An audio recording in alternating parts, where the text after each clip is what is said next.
Well, hello out there, everybody. This is Winnie the Pooh and Tigger, too. And also some guy named Jim Cummings. You're not going to believe this, but you are listening to the Canned Air Podcast. Good job. Keep it up.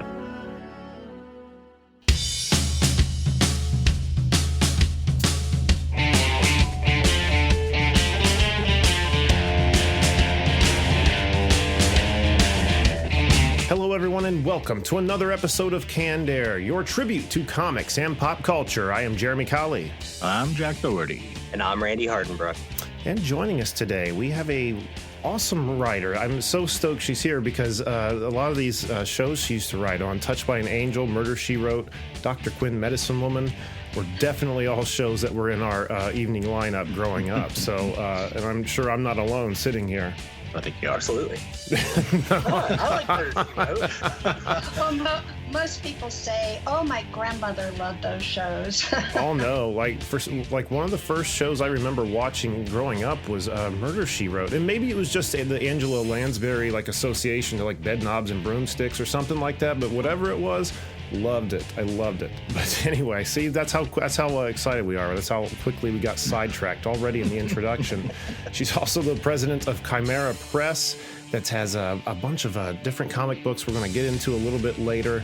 And she's just recently celebrating the success of a Kickstarter that successfully funded the first 4 issues of their comic Mary Shelley Presents into a trade paperback. We welcome writer Debbie Lynn Smith to the show. Debbie, thank you so much for being here today. Thank you for having me. We are going to have a lot of fun in our retro roundtable. Oh my God. In our retro roundtable, we're going to be talking about romances gone wrong from throughout pop culture, because of Valentine's Day coming up. So that ought to be interesting to see what everyone has. I don't think we've done that one before. And then we're going to turn our full attention over to Debbie and talk about everything she's got going on. But before we do all that, don't forget to find us on Twitter at CannedAirPod and on Instagram at Canned_Air. And if you like what we're doing, want to show some support and get some stuff in return for said support, head over to patreon.com/CannedAirPod. And 6 tiers of goodness gets you access to shows that you can only get there, and even merchandise, shirts, tote bags, face masks, all kinds of stuff that you can only get there. And see, Jack and Randy, why don't you go ahead and plug your show, but let's make it interesting. Let's try doing it without using the word and. Go. So, we actually are retooling said show, and we're relaunching in March with a new format. Stay tuned. Really? Didn't use and. Yeah. Yeah. Wow, you obeyed the rules and blew my socks off at the same time. Tell us about this new format. So, Jack and I were kind of talking. We kind of felt the current process was a little clunky, and we just wanted to put our best foot forward. So, we're kind of stepping back for the month of February and fixing a few things, coming up with an actual name, and we're also, it's gonna be a lot of fun. So, an actual name really tends to help when you're trying to market something. And a pitch. Yeah, Yeah, so you're on the right path. Well, good. I'm glad to hear it. I'm excited for what's coming down the pike. All right. Trying to make you proud, Jeremy. And with that, let's kick it off with this week's Retro Roundtable. Hold on to your butts. Spared no expense.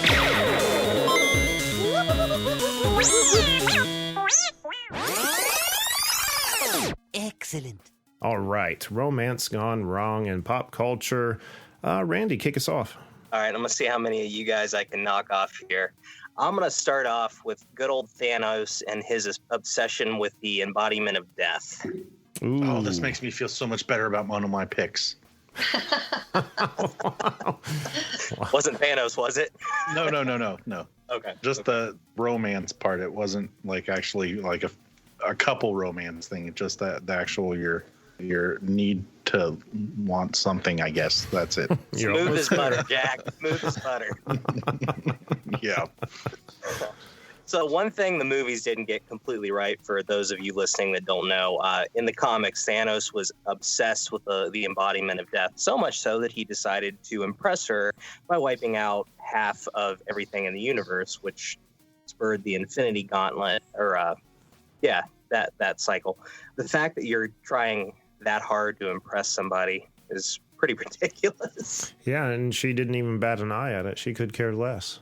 No, because she had the hots for Deadpool. Yeah, Well, I thought you were going by the end game Thanos, not the comic book one. So that threw my whole thing out. Oh, well, sorry, Jack. well, it had to be the comic book one. The movie one never saw death. Well, his love to make everything perfect, I guess. That's what. Well, they Well, I made. think it was his love to save the world.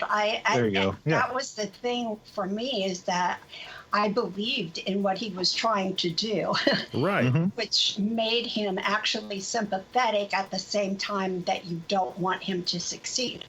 Exactly. Right. And that's what made those movies so great, is because they gave what he did some, kind of like a noble purpose, where in the comic That's books, right. the only reason he did it was to impress her, and it didn't even work. So, he just didn't care. It was just, like swatting a fly to him. So, Yep. yeah, the movies definitely got it better.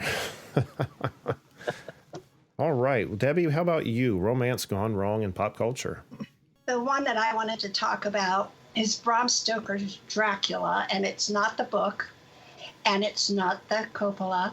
It's the original Bram Stoker's Dracula, which was the movie that was made in 1973, written by Richard Matheson and directed by Dan Curtis, with Jack Palance as Dracula. And it was the first time that a love affair was introduced. Instead of it being Mina, though, which popular movies did after that, this one, the love affair was with Lucy. Really? Okay. Yeah. She was a spitting image of his dead wife, the same as Okay. Mina. Okay. But that was the original one, and that was the first one that actually made it into a love affair between Dracula and something, and all the rest of them, like my favorite, Frank Langella, such a heartthrob. They really went down that same road that Dan went down, except of course with Mina as the love. I don't know that I've ever actually seen that version of Dracula, Bram Stoker's Dracula, because that would have been right around the time like all the Hammer Draculas were being released, right? You said 70s? Correct. 73, yeah. Okay. Yes. Okay. Yeah, and it was a television. It was a television event. It was not out at the movies. Okay. Yeah. Okay. Same I'll like have to see if I my can very find it. favorite Dracula of all time is the one with Jack Palance. It was a PBS production, and it was the one that most closely followed the book. Okay. Okay. Yeah, I'll have to check that out. But this one, with, oh gosh, I said Jack Palance, didn't I? Jack Palance was 1973. The other one was Louis Jourdan, the PBS one. That's the one that followed the book. This one, like I said, do you know Richard Matheson and Dan Curtis? I don't The personally name know. sounds. Like I say, I don't think I. Okay, Richard Matheson wrote like The Incredible Shrinking Man. He okay. did the trilogy of terror, things with Dan. He did Night Stalker, the TV movies of Night Stalker. Okay. I mean, he's one of the best horror writers that we've ever had. He's he written a wrote lot of I Am books. Legend. Yes, I Am Legend, correct. No kidding. And Dan Curtis was the original, the guy who created Dark Shadows. Oh, okay. Awesome. Wow. Yeah. Wow. I'm going to have The to check Stir that one Echoes out. too. That was a good story too. Yeah. Yeah, Dark Shadows was great. And that's another doomed love story. It's the vampire thing, Yeah, of course. Oh, and What Dreams May Come. Oh, that's Yes. a good one. Too. Oh, was that the Robin Williams film? Yeah, he wrote the Yes. book. Wow. Yeah, Richard Matheson, he's amazing. Yeah. And if you haven't read him, you really should check him out. Yeah, I need to. Good pick. We'll see what Jack's got. Jack, what do you got? So I'm just going to get this one out of the way because it doesn't quite fall under romance, but in a way it kind of does. And it's a romance of a My man favorite picks. and his love of entertainment and insects. Insects being fleas and I'm talking about John Hammond. Oh, Okay.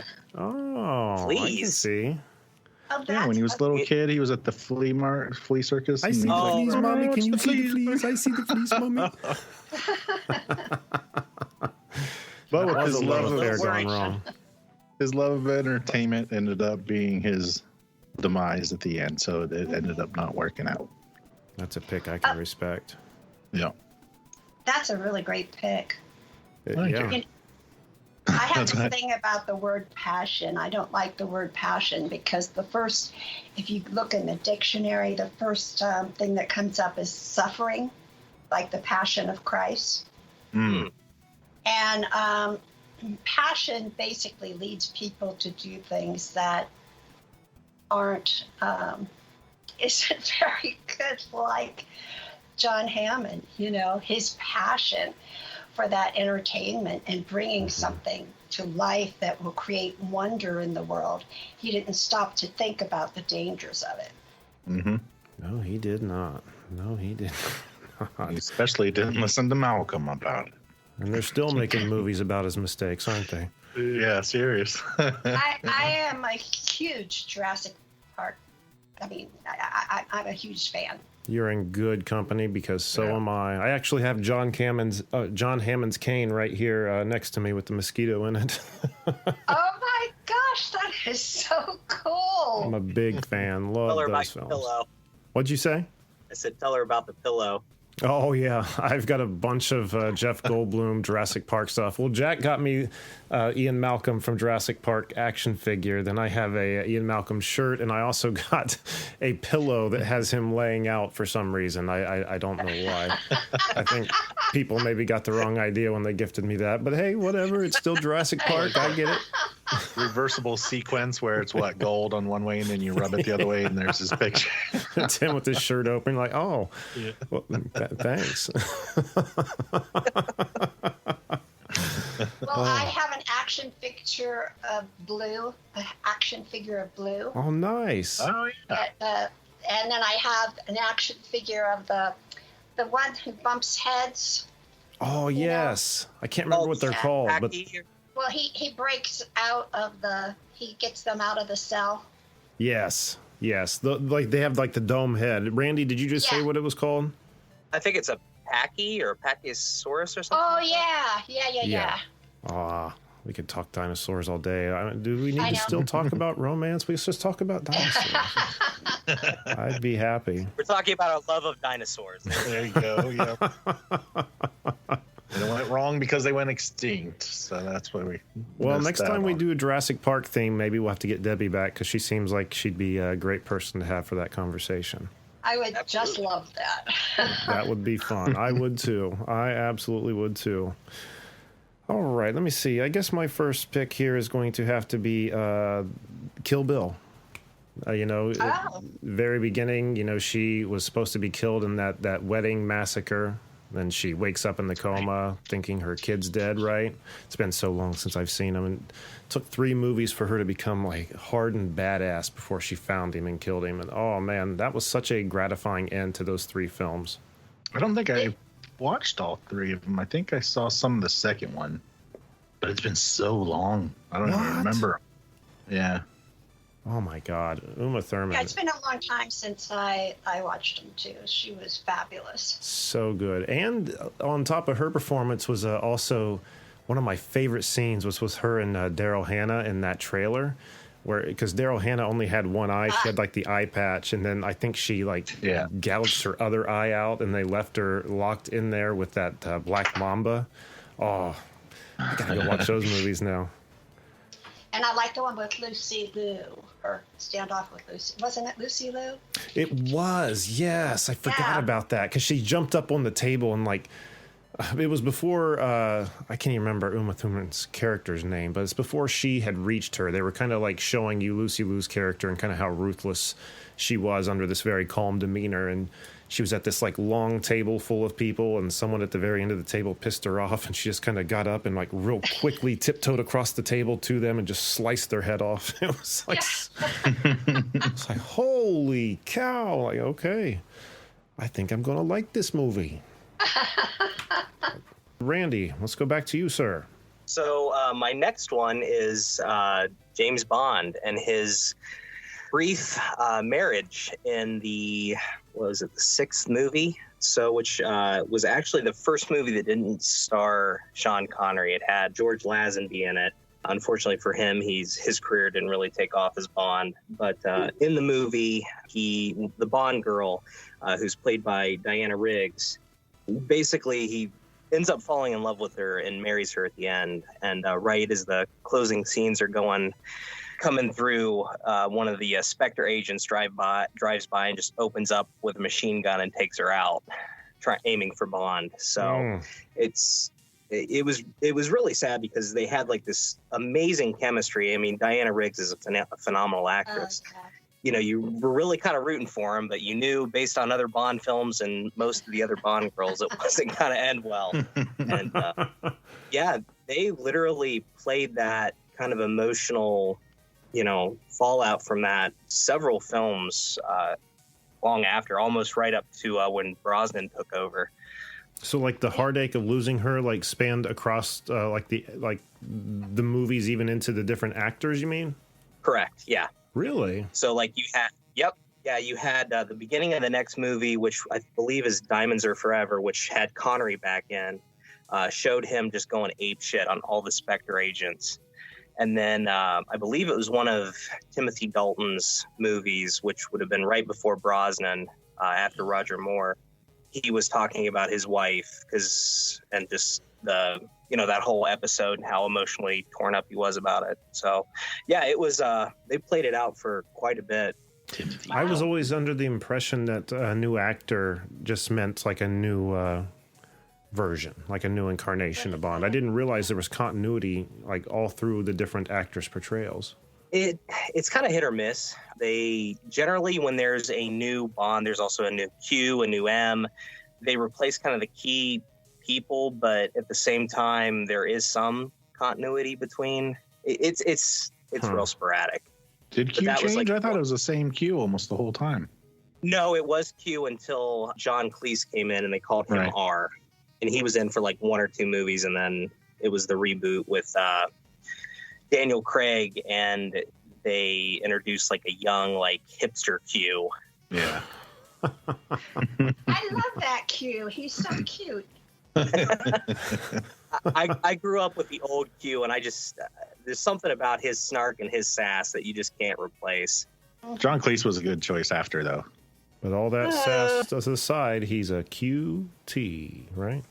Oh, horrible pun! Horrible pun! Horrible. Are you pun. reading off those little Valentines? Are you guys old enough to know the Avengers with Diana? Yes, Rigg? ma'am. Yeah. I know the show, but I've never sat and watched it. I know usually coffee in the morning, it's on really early in the morning, and I catch a little bit of it. Yeah, I'm aware of it, but I've never watched it. No, but there's a lot of old shows that I do like to watch. One of my favorites. I'll have to check that out. I'll have to check it out. Alrighty, that brings us back around to Debbie. Okay, Diana Rigg is in this one too, and that's Game of Thrones. Oh, yes. I mean, everybody dies, so every relationship is doomed. Well, I guess I don't need to watch it now. I know everyone dies. I've got to tell you, George, he kills everybody. I mean, it's just amazing, but I guess the biggest doomed relationship is the first one, and it would be between Joffrey and, her name just went out of my head. Stark. Sansa? Sansa Stark. Yeah, and her dreams of becoming queen and all of that, and then what happens to her with him, and it's just doomed, terrible relationship. Have you guys not watched Game of Thrones? Oh, yes. I've gotten to episode 4.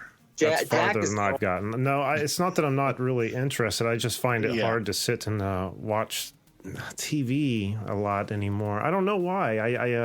I don't know. I'm fickle. Debbie, I was one of the few that caught it like right early in the beginning and watched it all the way through. And me too. and it's your turn, Jeremy. My pick is going to be, have you guys ever seen the movie? It's from the 90s called Double Jeopardy with Ashley Judd and Tommy Lee Jones. Oh my God, it's one of my favorite movies. It is one of mine too. It is such a good movie. I saw it when I was on a date with this girl I had been trying to get with for some time. And I remember the movie more than the date, to be honest with you, because it was just so good. Where if you'll have to refresh me, Debbie, because it's been a while, but if I remember correctly, her husband stages it to where it looks like she killed him. While they were out at sea or something. So she goes to jail and serves, 30, 40 years. I can't remember. But No, 5 years. No. 5 years. Yep. Oh, was it only 5? Wow, that's a smack on the wrist for murder, right? But anyway, while she's in jail, she finds out that he's actually still alive. So when she gets out and she's already served the time for killing this guy who's still alive, she goes to find him. It was such a good film. I think I remember trying to get her daughter back, and isn't her son. Oh, his son. I'm sorry. And isn't Tommy Lee Jones the bail bondsman in that? No, he's the guy who runs like the halfway house. That's right. That's what it is. And then he goes after her, and he has his own issues with his daughter. Okay. They're divorced and everything. So all of this, and in the end, he helps her because he begins to believe her. But she is so good in that. Yes, she is. Yeah, she is. That is an amazing movie. Yeah, good pick, Jeremy. Yeah. I was racking my brain today, and that one just popped in there. I need to watch it again because it's been years, probably over 20 years since I've seen it. Anyway. It's amazing that you do. It's one of my go-to movies, so I know it really well. Right. It needs to be one of mine because it's the only thing I remember from that date. All right. Did anybody else have any other picks before we moved on? I'll do one if you don't mind. Not at all. Go ahead. It's called The Accountant. Have you guys seen it? It's a 2017, I believe. I have not. It came out, or maybe 2016, and Ben Affleck. Oh, okay, that is the one I was thinking of. I haven't seen it, but I know which one you're talking about then. Yeah, so he is an autistic person, and as a child, his father was, I don't know, some kind of black ops person in the army or whatever, and so that he won't be taken advantage of, he's taught to shoot and to fight and all of these things, and he ends up, he's this accountant who's an assassin, basically. I mean, not exactly an assassin, but if people cross him, they die. Sounds like and he saves the life of this woman that he meets while on a job, and he saves her life. And they have this real connection. And of course, he doesn't really connect with people because of his autism. So they have this real connection, but he understands that because he's so different and this is what he's been taught, that eventually people become scared of him. Huh. And they deserve to. So he leaves her, but sends her an original Pollock. So that's her consolation prize. Wow, that's quite a prize. It's just an amazing movie, and you love this guy even though he does these things. He's the accountant for all terrorists and all these bad people. That's why. Okay. So it's an amazing movie. And then the Leonard Cohen song takes him out. It's just, I just wanted to leave something behind. It's that song with Leonard Cohen. And it's just, I actually had a double lung transplant in 2017. Oh, wow. And that movie had come on television while I was recovering. And I watched it every single day for 4 months. Wow. Because I loved it so much. Now I've got to see it. Man, my list is growing over here. A lot of people don't like Ben Affleck. I'm not like a huge Ben Affleck fan, but I love him in this movie, and they're making a second one, so I'm pretty excited. Yeah, He's got his gems. Yeah, I've never had anything against him. I mean, I guess I can understand why people would, but I don't know. Maybe if you follow his personal life too much. I know when he got that full-back dragon tattoo, that was kind of like, all right, what's going on in this guy's head? But, you know, just all I have to know are the movies, and that's good enough. It's a little scary. Yeah. It made me think of, was it the Red Dragon, the Silence of the Lambs prequel? Yeah. All righty. Well, with that behind us, let's just turn our attention right over to Debbie and talk more about her amazing career and everything she has going on over at Kymera Press. Debbie, thank you again for being here. I hope you're having a good time so far. I am. It's great. Fantastic. So let's just, there's a lot to cover with you. So let's kind of just go back to the beginning with your writing. Where does your writing begin? I started writing when I was 8 years old. Oh, wow. I wrote a short story about a white stallion, and I wrote it for a contest at school, and my mom typed it up for me, and on the way to school I'm reading it over, and she left out a paragraph. And I said, Mom, you left out a paragraph. And my mom said, don't worry, nobody will notice. And so I call my mom my first editor. But I wrote a lot of really bad poetry all during my teenage angst years, and some short stories, and finally became serious. And I took a class from Dennis Atchison, who is a award-winning horror writer. And he absolutely helped me believe in myself. He had, during that class, Ray Bradbury came to speak to us. Clive Barker came to speak to us. Wow. George Clayton Johnson and Bill Nolan, who wrote, the two of them wrote the original Logan's Run. Okay.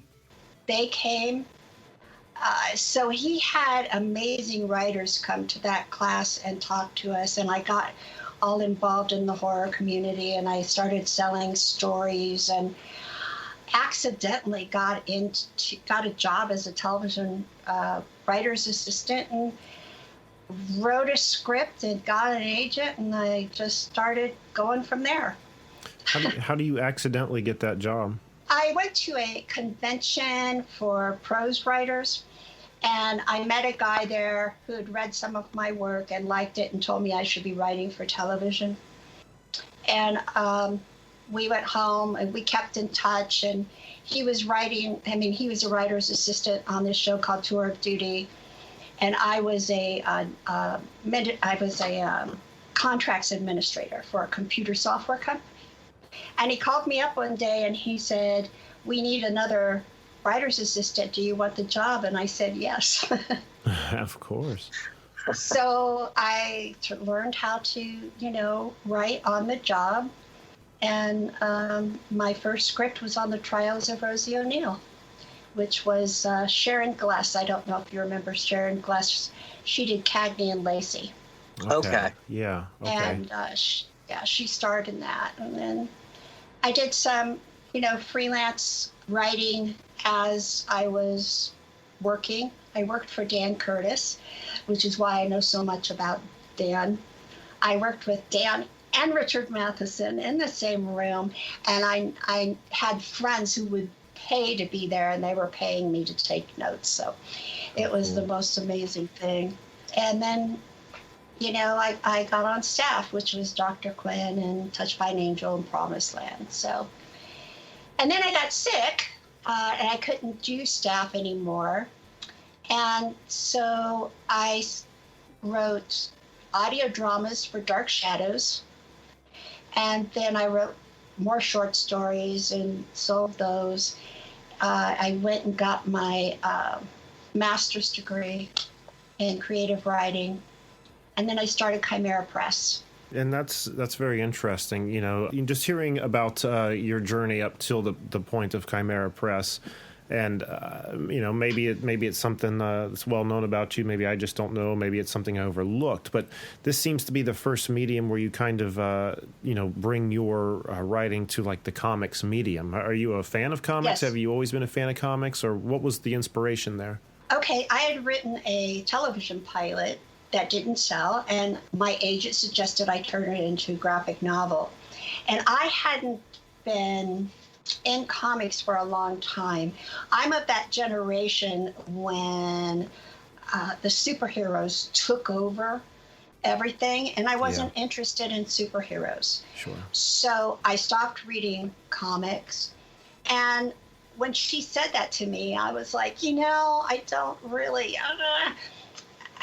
I guess I could check out some comics, you know.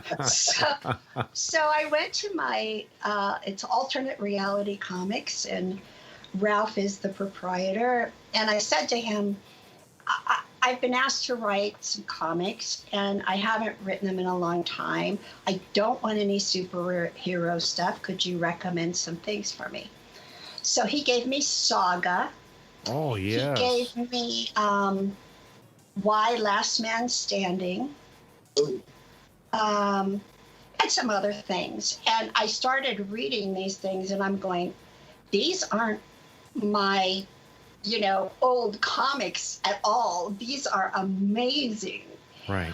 The art was amazing. The stories were amazing. They had so much depth. And I said, okay, yeah, I want to do this. So I just started reading. I took a year. I started reading scripts. I took classes online. I started reading comics and that sort of thing. And then I was writing Gates of Midnight. And I have this thing. I started going to conventions, comic conventions. And at that time, there were no women on the podiums. You know, they weren't there. So I decided I wanted to use all women in the making of my comics. I decided I wanted to do realistic bodies and, you know, have strong women protagonists. I mean, if people want to do the kind of bodies, which I would call tits and ass bodies, you know, that's fine. That's fine. But I didn't want to do that.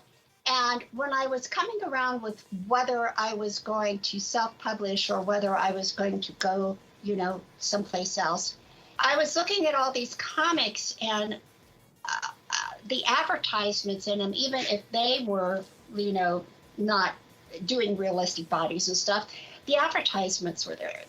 They had very suggestive advertisements. So I decided to go ahead and self-publish, and that's how Kymera Press came to be. Okay. And that comic was Gates of Midnight. Now, from what I read online, Gates of Midnight, and this is just a very nutshell, probably even wrong description, so correct me if I am, but it looked like it's a woman who has come back from service in the military, is suffering a post-traumatic stress syndrome, and upon returning loses her husband and goes on this journey to find out who like murdered him or took him. Is this correct? Her father. Her father, excuse me. Yeah. See, I knew I'd get it's it wrong. It's her father.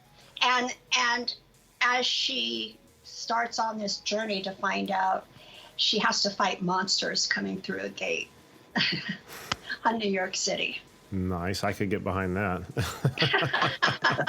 Any day of the week. Yeah, basically her father was the person who was fighting these monsters. It's pretty much secret to most of the human community. And so like a tinge of like Men in Black is in there. Yes. Nice. Yeah. Now there's another comic book that I saw in there called Pet Noir. Can you explain that at all? Yeah, that's based on a series of linked short stories published by Patty Daigle. And it's about Leon. He's a genetically engineered cat who's an undercover cop on a space station. Again, firing on all cylinders. I like all those words together. Yeah. I mean, usually that sells the comic. That's our biggest seller. It's a graphic novel, and it's got 6 issues in it, and it's the whole entire story. So it starts out with him as a kitten and kind of growing up and making cat friends and, you know, working with his human friends. And he can talk, and he has thumbs and enhanced intelligence. So it's kind of the, you know, cat apocalypse. That sounds interesting. I'll have to look deeper into that one. Now, another project we have to make mention of is just recently, I believe it's been within the past couple weeks, successfully funded on Kickstarter, was the first 4 issues of the Mary Shelley Presents put into a trade paperback, correct? It's correct, but that actually funded last year. Oh my God, so I'm still not used to seeing 2021. I see 2020 and I'm still in that mindset that like, oh, we're all still doomed. I'm sorry. No, that's quite all right. And it was a great Kickstarter. Mary Shelley Presents is written by Nancy Holder. People might know her because she's written a lot of the Buffy tie-in novels. Okay. Yeah, she's also written like the novelization for Wonder Woman and Crimson Peak, and she's a New York Times bestseller. And she and I got together, and we wanted to adapt the stories of Victorian women horror writers.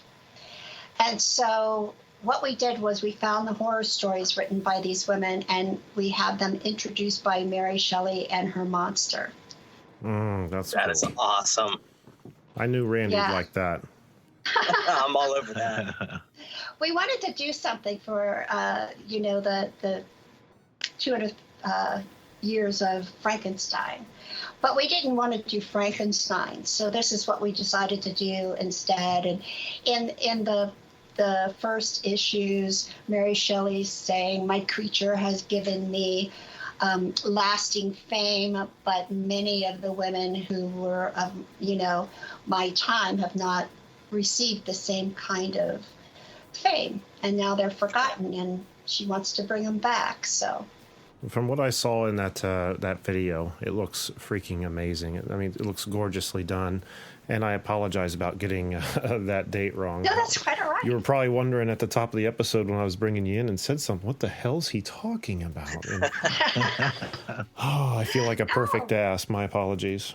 Not at all. I'm really glad you brought it up because, like I said, it was a very successful Kickstarter, and we're getting ready to do another one for another title. So, nice. Yeah, all's good.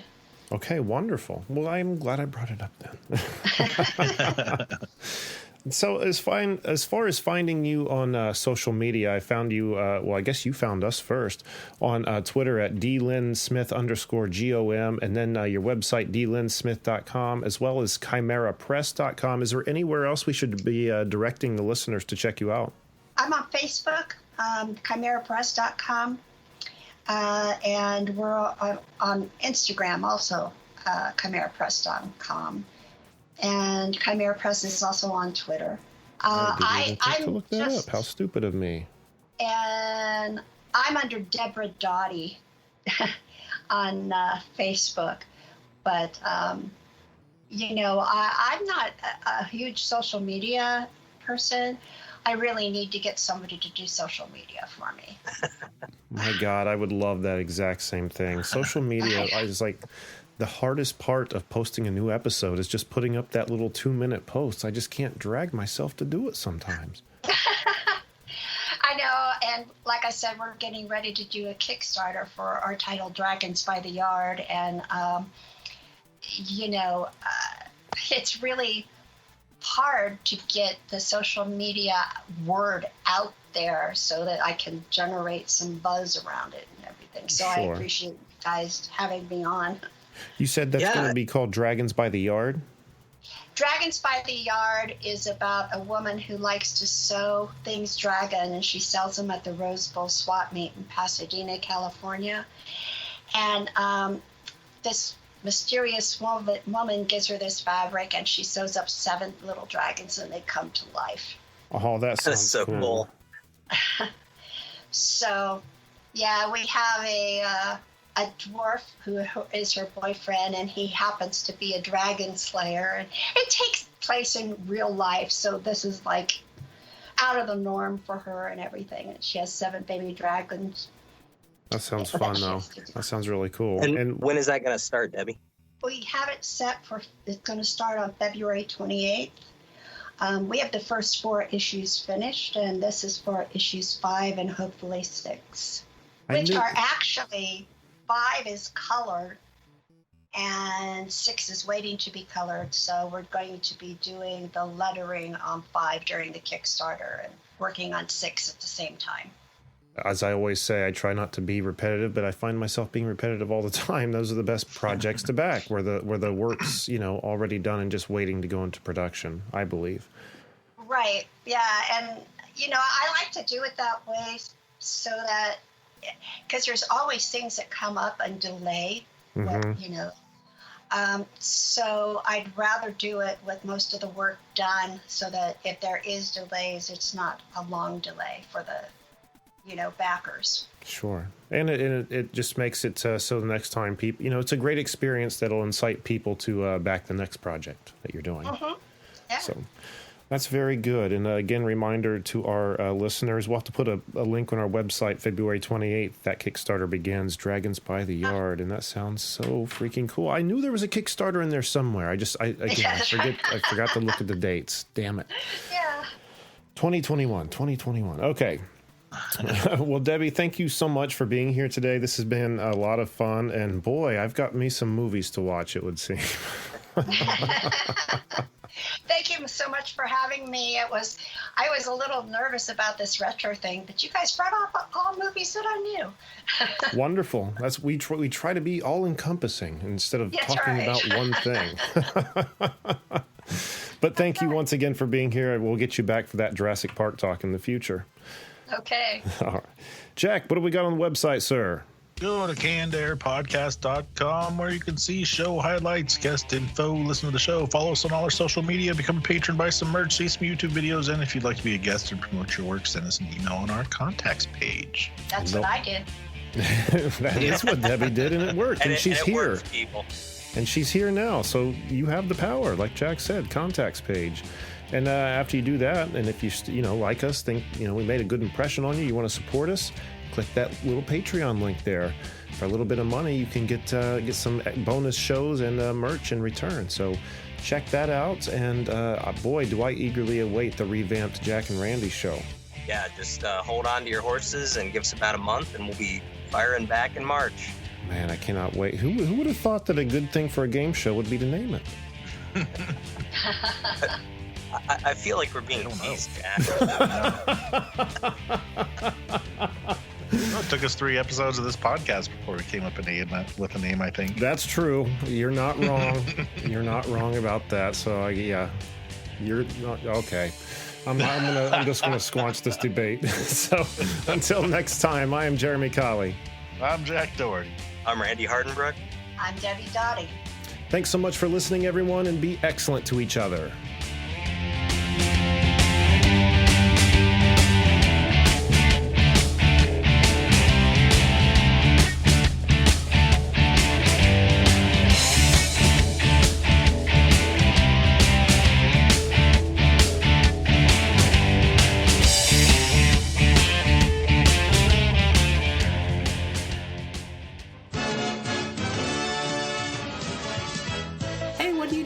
I thought you were grounded. My parents are mean, so I'm running away from home. Where you gotta go? I don't know yet, but that'll show them. It sure will. Shipwreck!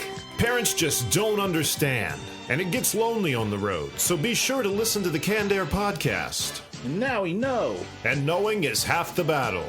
G.I. Joe!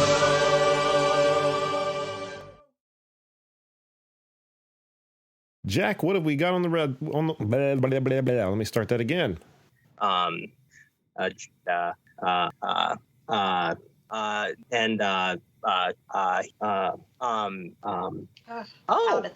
Okay. This has been a Canned Air production.